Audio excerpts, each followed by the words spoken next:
right, everybody, welcome back. We are taking another deep dive today, and this time we're going to be talking about quantum computing.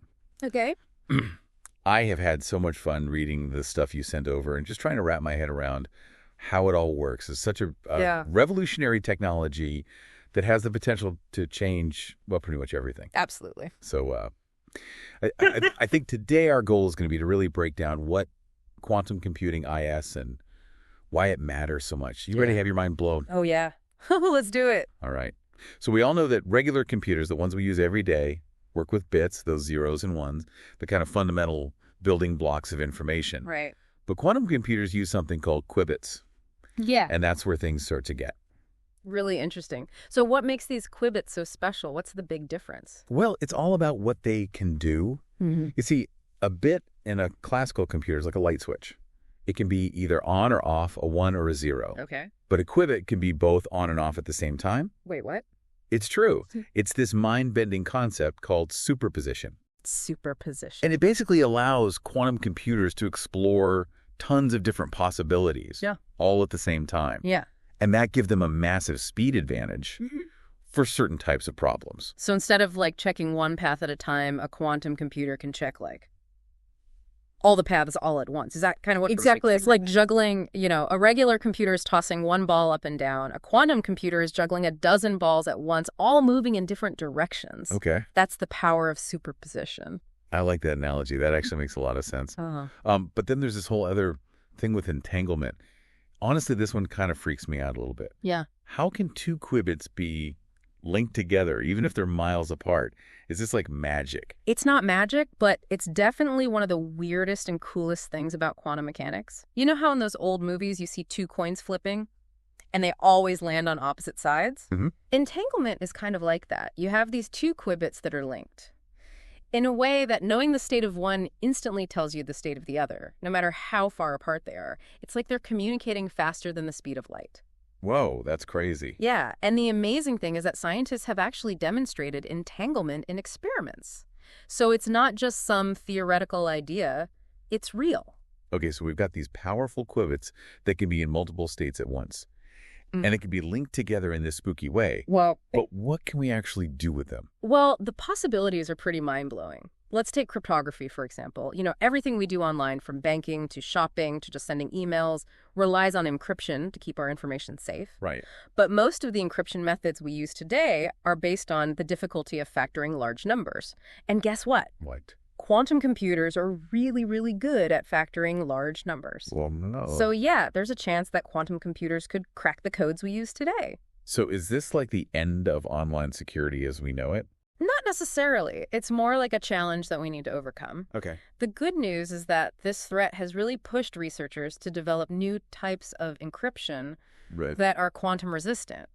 It's a race against time to see who can come up with the strongest codes. It's like a technological arms race, but with encryption instead of weapons. Exactly. It's a really exciting time to be in the field of cryptography. That's reassuring. So we might not have to abandon the internet entirely anytime soon. What about some of those other applications? I know you mentioned drug discovery as a potential game changer. How would quantum computers revolutionize that field? Well, imagine being able to simulate how a new drug interacts with the human body at the atomic level before you even synthesize it in a lab. Wow. That's the kind of power that quantum computers could bring to drug discovery. So we could design drugs that are tailored to a person's specific genetic makeup. Exactly. We could create personalized medicine that's much more effective and has fewer side effects. That sounds amazing, but also incredibly complex. Are we really anywhere close to having quantum computers that can handle that kind of simulation? It's definitely a huge challenge. You're talking about simulating systems with billions of atoms, and that requires a lot of computing power. So when are we going to see these super powerful quantum computers? It's hard to say for sure, but a lot of the research right now is focused on quantum error correction. You see, qubits are really fragile, and they're easily affected by noise and interference. Oh, so it's kind of like trying to build a supercomputer out of soap bubbles. That's a good way to put it.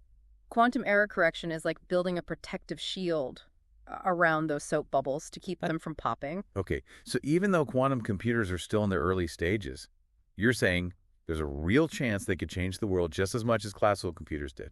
I absolutely believe that.